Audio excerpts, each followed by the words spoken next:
நண்பர்களுக்கு வணக்கம். நான் கசாலி டிகோட்ஸ். இன்னைக்கு 29 மே 2026 இரவு 8 மணி. சரி, இன்னைக்கு உலக செய்தி உண்மையிலேயே பரபரப்பாகிக்கிட்டு இருக்கு. அதில் முதல்ல ஒரு முக்கியமான செய்தி இருக்கு. அல் உதைத் ஏர்பேஸில் ஒரு முக்கியமான விஷயம் இறங்கியிருக்கு. அதை கடைசியாக சொல்கிறேன். ஏன்னா அது உண்மையிலேயே எதிர்பார்த்த அல்லது எதிர்பாராத பயங்கரமான ஒரு விஷயம்.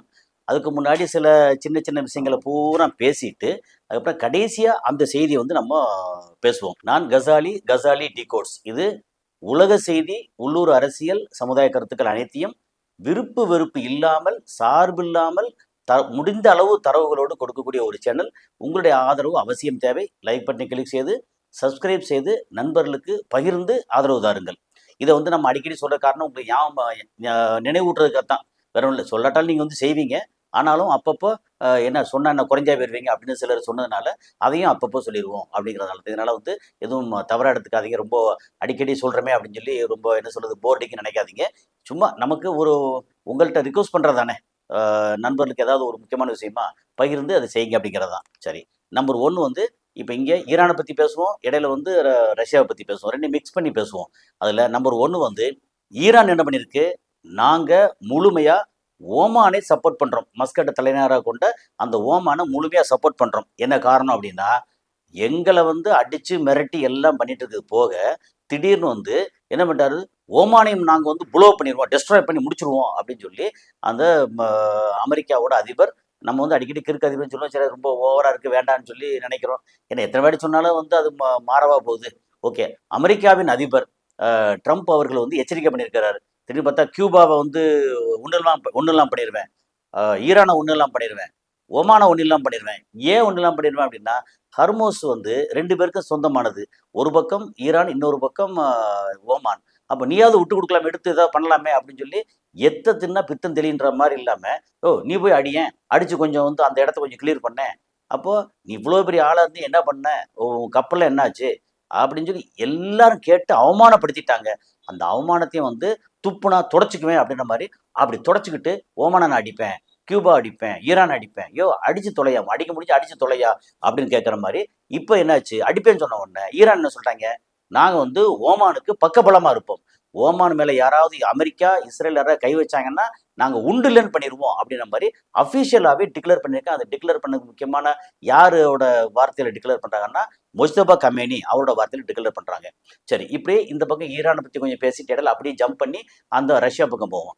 ரஷ்யா என்ன பண்ணிட்டாங்க, ஒரு மிகப்பெரிய ட்ரோன் அட்டாக்கு ஒரு 12 ஸ்டோரி பில்டிங்கில் போட்டு தாக்கியிருக்காங்க.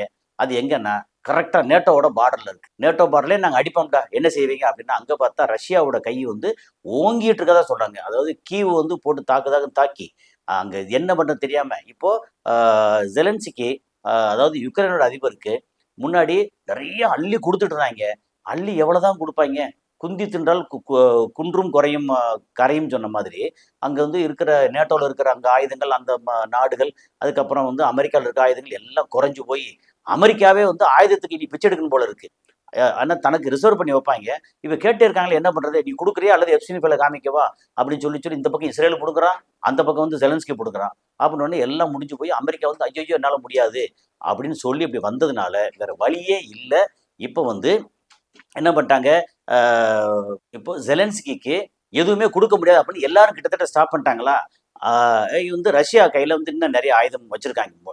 இடையில கொஞ்சம் குறைஞ்சது, அதுக்கப்புறம் செக்யூர் பண்ணிட்டாங்க. கொஞ்சம் வடகொரியா, கொஞ்சம் ஈரான், அப்புறம் இதுலேருந்து சைனாலேருந்து எல்லாம் வாங்கி அப்புறம் சொந்த தயாரிப்பு வேறு நிறையா இருக்குது. எல்லாம் போட்டு பெருசாக வந்துட்டாங்களா.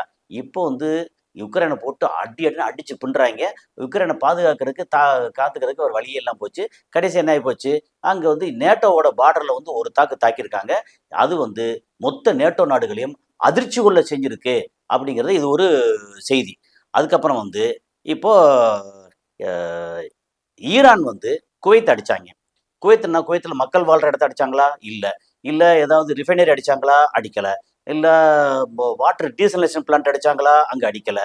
இல்லை ஏர்போர்ட் அடித்தாங்களா, அடிக்கலை. ஆனால் ஏர் பேஸ் அடிச்சிருக்காங்க. எந்த ஏர் பேஸு, அங்கே குவைத்தில் அமெரிக்காவோட ஏர் பேஸ் இருக்குது. அதோட 16 தளங்கள் இருக்குது அமெரிக்காவோட. அந்த 16 தளத்தையும் போட்டு தாக்கியிருக்காங்க. ஒரு 2 நாளைக்கு முன்னாடி வந்து போட்டு அடி அடின்னு அடிச்சிட்டு இருக்காங்க. இவங்க ரிட்டாலியேட் பண்ணா கூட, இன்டர்செப்ட் பண்ணா கூட, அங்க வந்து அடி பலமா விழுந்திருக்கு குவைத்துல. ஆனா, சில நேரத்துல வந்து குவைத்துல இருக்கிற மக்கள் அங்க வந்து நமக்கு பின்னூட்டத்துல அல்லது நமக்கு வந்து இதுல வாட்ஸ்அப்ல என்ன சொல்றாங்க, "நீங்க சொல்ற மாரி குவைத்துல ஒண்ணுமே நடக்கலையே" அப்படின்றாங்க. அவங்க குவைத்துல இந்த கடைசில உட்கார்ந்தானா அவங்களுக்கு வந்து சத்தம் கேட்கவா செய்யும்.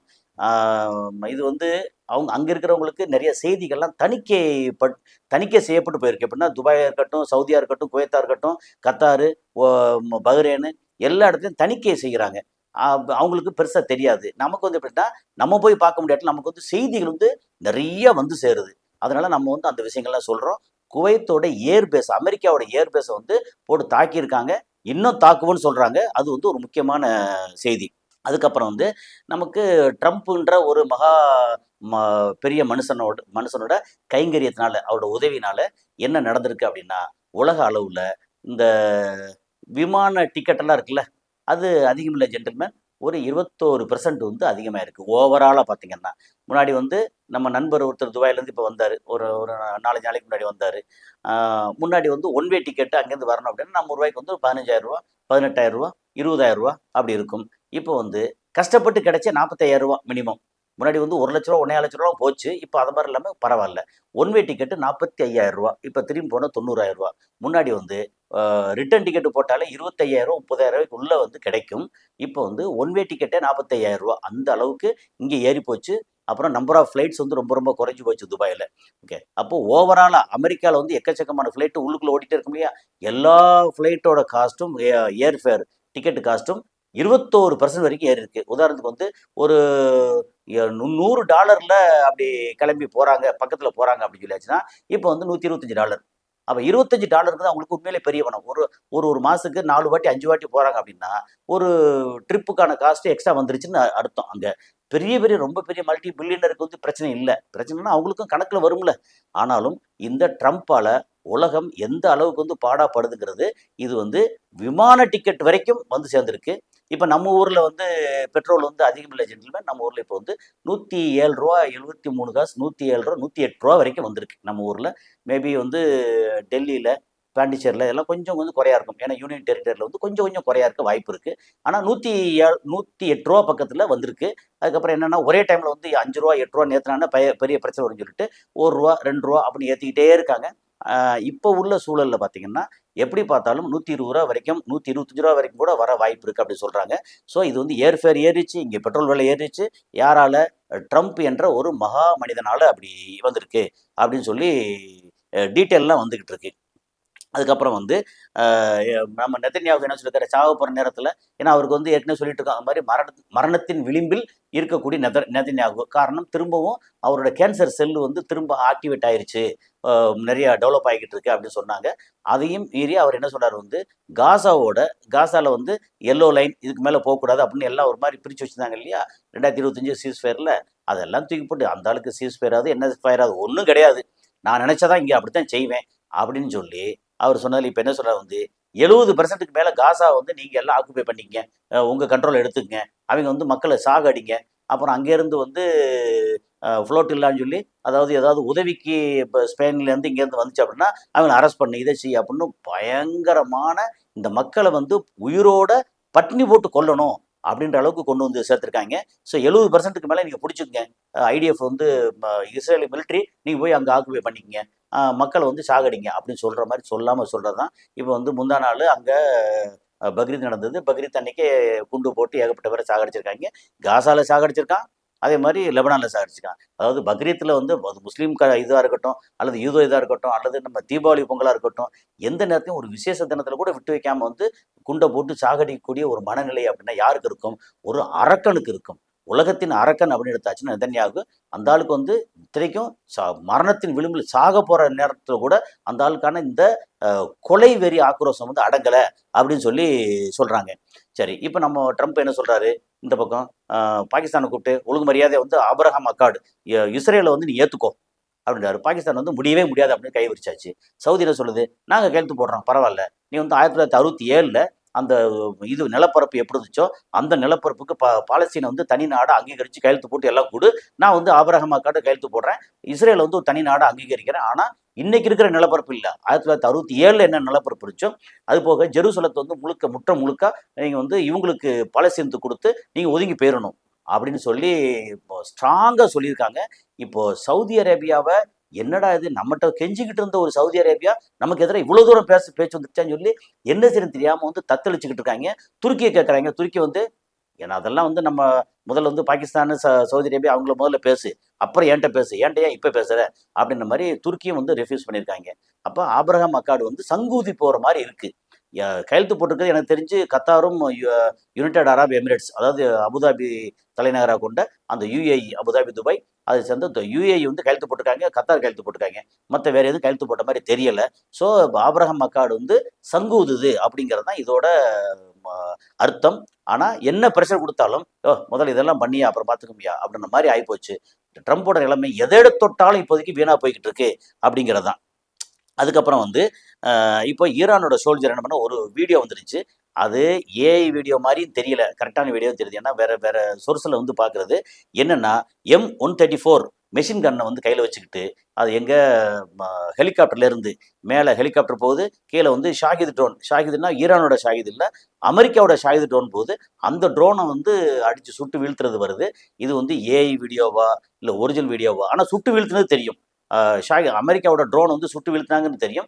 அதோட வீடியோ வந்துச்சு. வீடியோ வந்து உண்மை என்னன்னு தெரியாது. ஆனால் சுட்டு வீழ்த்தினதை பார்த்தா அது ட்ரோன் வந்து அதுக்கு மேலே பறந்த ஹெலிகாப்டரில் உட்காந்து மிஷின் கண்ணை வச்சு அடிச்சாங்க பாருங்க.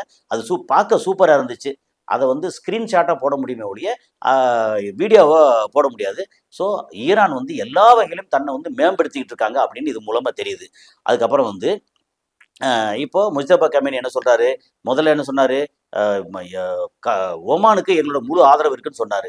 அதுக்கப்புறம் இப்போ இன்னொன்று என்ன சொல்லியிருக்காரு அப்படின்னா, இந்த பாருங்க, நீங்க வந்து அரப் கண்ட்ரிஸ் அத்தனையும் நீங்க அமெரிக்காவுக்கு நீங்க இடத்த கொடுத்து அமெரிக்காவை நீங்க ஷீல்டு பண்ணி அதுக்கு இடத்த கொடுத்தீங்கன்னா உங்களை வந்து உண்டுலன்னு பண்ணுவோம். இதுக்கப்புறம் இன்னும் மோசமா நீங்க அடி வாங்க போறீங்க, கேர்ஃபுல்லா இருந்துக்கன்னு சொல்லி வார்ன் பண்ணியிருக்காரு. அந்த வார்னிங் வந்து சாதாரண வார்னிங்கில் போற போக்கில் வந்து இந்த மாதிரி குலைக்கிற நாய் கடிக்காதுன்னு சொல்லுவாங்கல்ல, அப்படிலாம் இல்லை. இவங்க சொல்ற வார்னிங் அத்தனையும் செஞ்சுட்டு இருக்காங்க. நானாக போய் அடிக்க மாட்டோம், ப்ரீஎம்டிவ் ஸ்ட்ரைக்கோ அல்லது வந்து செல்ஃப் டிஃபென்ஸுக்கு அடிக்க மாட்டோம், ஆனால் எங்களை அடித்தா நான் திரும்பி விட மாட்டோம் அப்படின்னு சொல்கிறாங்களா, அது உண்மை அப்படிங்கிறத இப்போ நிரூபிச்சிருக்காங்க. சரி, நான் முதல்ல சொன்னேன்ல, ஒரு சீரியஸான ஒரு விஷயம் அப்படிங்கிற ஒரு ஒரு முக்கியமான ஒரு செய்தி சொன்னேன் இல்லையா? அந்த செய்தி என்ன அப்படின்னா, கத்தாரில் இருக்கக்கூடிய அல் உதேதி ஏர்பேஸுக்கு B-52 அப்படின்னு நியூக்ளியர் பாம்பர் அப்படின்னு சொல்லுவாங்க. எப்படின்னா அணுகுண்டு வீசக்கூடிய ஃப்ளைட்டு வந்து சேர்ந்துருக்கு கத்தாருக்கு. கத்தாருக்கும் அதுக்கும் ஈரானுக்கு எவ்வளோ தூரம்? ரொம்ப பக்கத்தில். அப்படியே பெர்ஷியன் கல்ஃப் வந்து ஒரு 8 தாண்டியாச்சுன்னா ஈரான் வந்துடுது. அப்போ இங்கேருந்து பாம்பர், அதாவது அணுகுண்டை சுமந்துட்டு போய் தூக்கி போடக்கூடிய B-52 விமானம் வந்து சேர்ந்துருக்கு. இந்த நேரத்தில் இந்த விமானம் வந்து சேர்ந்துருக்கு அப்படின்னா என்ன அர்த்தம்? நாங்கள் வந்து சும்மா போக மாட்டோம், ஈரான் மேலே அணுகுண்டை வீசி ஈரானை உருத்தெரியாமல் பண்ணிட்டு தான் போவோம் அப்படின்னு முன்னாடி சொன்னதை இப்போ திரும்ப நிகழ்த்த வந்திருக்காங்களா அப்படிங்கிறது தெரியலை. ஆனால் எது எப்படி இருந்தாலும் இந்த B-52 இந்த நியூக்ளியர் பாம்பர் வந்து சேர்ந்துருக்கிறது நல்லதுக்கு இல்லை. அங்கே அடித்தாங்கன்னா திருப்பி அடிப்பாங்க, மொத்தமும் நாசமாக போகுது. அது அந்த கிறுக்கு அதிபர் வந்து என்ன வேணாலும் செய்வார். அவருக்கு வந்து இப்போ அங்கே அவருக்கு கையில் வந்து கொஞ்சம் பவர்லாம் கொடுத்துருக்கதா சொல்கிறாங்க. எது எப்படி இருந்தாலும் கிறுக்கு அதிபர் ஏதாவது போட்டால் அந்த ஆள் வந்து 80 வயசு இதுக்கப்புறம் உயிரோடு இருந்தேன்னா செத்தா என்ன, அந்த ஆள் போய் சேர்ந்துருவான். ஆனால் மற்ற மக்கள், இங்கே இருக்கிற அரபு நாட்டில் மக்கள், இந்திய மக்கள், அதுக்கப்புறம் அமெரிக்காவில் இருக்க மக்கள், இங்கே இஸ்ரேல் அண்டு பாலஸ்தீனில் இருக்கிற மக்கள் எல்லாத்தையும் கஷ்டம். சைனாவில், ரஷ்யாவில், அப்புறம் ஜப்பானில். ஏன்னா இங்கேருந்து ஆயில் கிடைக்க ஒன்று எல்லாத்தையும் போட்டு தகர்த்து எடுத்துட்டாங்கன்னா மொத்த உலகம் வந்து டக்குன்னு வந்து 25 வருஷம் பின்னாடி போயிடும். ஏன்னா ஆயில் இல்லையே. இருக்கிற ஆயில் வந்து 30, 35, 40% ஆயில் வந்து இந்த ஏரியாவில் வந்துகிட்டு இருக்கு அப்படின்னா அந்த 40% ஆயில் என்ன ஆச்சு? மொத்த உலகமும் ஸ்தம்பிச்சு போய் நின்றோம். 20% கிராஸ் பண்ணக்கூடிய ஹர்மோஸ் வந்து இத்தனைக்கும் வந்து ஃபுல்லாக மூடலை, லேசாக கொஞ்சம் கொஞ்சமாக மூடினது கூட உலகமே தாங்க முடியாத அளவுக்கு நேற்றே நம்ம வந்து தகவல் சொன்னோம். இங்கே வந்து உர விலையெல்லாம் கூட ஆரம்பிச்சிருச்சு. இனி ஸ்கேர்சிட்டி, இப்போ விலை கூடுனா கூட பரவாயில்ல வாங்கிடுவோம், ஆனால் கிடைக்காம போயிடுச்சு அப்படின்னா அந்த மாதிரி ஒரு விஷயம் வந்திருக்கு. இன்னைக்கு வந்து பெட்ரோல் போடும்போது அங்கே பெட்ரோல் பங்க்ல என்ன சொல்றாங்க வந்து, சார் முன்னாடியெல்லாம் எப்போ கேட்டாலும் கரெக்டாக பெட்ரோல் வந்து நிறைஞ்சிக்கிட்டே இருக்கும். ஆனால் இப்போ பெட்ரோலுக்கு வந்து அட்வான்ஸ் ஆர்டர் கொடுத்தும் கூட வந்து சேர்றதுக்கு ரொம்ப லேட் ஆகுது. இப்போவே நீங்கள் முடிஞ்ச அளவுக்கு டேங்கை ஃபில் பண்ணி வச்சுக்கோங்க. இதுக்கப்புறம் வந்து பெட்ரோல் காலி, பெட்ரோல் இல்லை அப்படின்ற போர்டு வந்து இங்கே தொங்க போகுது அப்படின்னு ஒரு பெட்ரோல் பங்க்ல சொன்னாங்க. ஏன்னா அவங்களுக்கு தெரியும் எப்பப்போ பெட்ரோல் அந்த டேங்க்ல வந்து நிரப்புறாங்க அப்படின்னு சொல்லி. பெட்ரோல் டீசல் வந்து ஸ்கேர்சிட்டி வர ஆரம்பிச்சிருச்சு. உர விலை வந்து கூட ஆரம்பிச்சிருச்சு. எல்லா பிரச்சனையும் வருது. இப்போ இந்த நேரத்தில் அங்கே ஈரான் மேலே அணுகுண்டு போட்டால் என்ன நடக்கும்? ஈரான்காரன் அவன் வச்சிருக்க அணுகுண்டியா இல்லை எந்த குண்டோ ஏதோ சம்திங் அதை போட்டு பிரச்சனை ஓவராக வந்து சேர்ந்துடும். இருக்கிற கொரம்ஷாகர் 4 இருக்கட்டும், செஜிலா இருக்கட்டும், எல்லா விதமான மிசைலை போட்டு அந்த ஏரியாவே வந்து மொத்தத்துக்கு காலி பண்ணால் எத்தனையோ தடுப்பீங்க? ஒரே நேரத்தில் வந்து ஒரு ஒரு 7,000 8,000 மிசைல், ஒரு 20,000 ட்ரோன் எல்லாத்தையும் அனுப்பிச்சு விட்டா மொத்தத்துக்கு போட்டு அடி அடின்னு அடிச்சு மொத்த ஏரியா வந்து மோசமாக போயிடாது. அங்கே இருக்கிற மக்கள் பூரா செத்து சுண்ணாம்பு ஏற மாட்டாங்க. அப்போ இத்தனைக்கும் ஆதி காரணமாக ஒரு என்ன சொல்றது, ஒரு ஒரு உலகத்தின் கிரிமினல் நெத்தன்யாகு, உலகத்தின் கிறுக்கன் ட்ரம்ப், இவங்களால வரக்கூடிய வேணை. பேசாமல் வந்து பேச்சுவார்த்தை முடிச்சுட்டு போயிட்டே இருக்க வேண்டியது. பேச்சுவார்த்தைன்னு சொல்லி சொல்ல வேண்டியது, அடிக்க வேண்டியது, இப்படியே போயிட்டு இருக்காங்க. ஸோ பி2 பாம்பர் இவங்க வந்து அங்கே கிளம்புறதுக்கு முன்னாடி ஈரானோ யாரோ, ஈரான் மெயினா அந்த பி2 பாம்பரை போட்டு தாக்கிட்டாங்கன்னா கொஞ்சம் பெட்டரா இருக்கும்னு தோணுது. ஸோ என்ன நடக்க போகுதுன்னு தெரியல. அடுத்த காணொலியில் சந்திப்போம். நன்றி.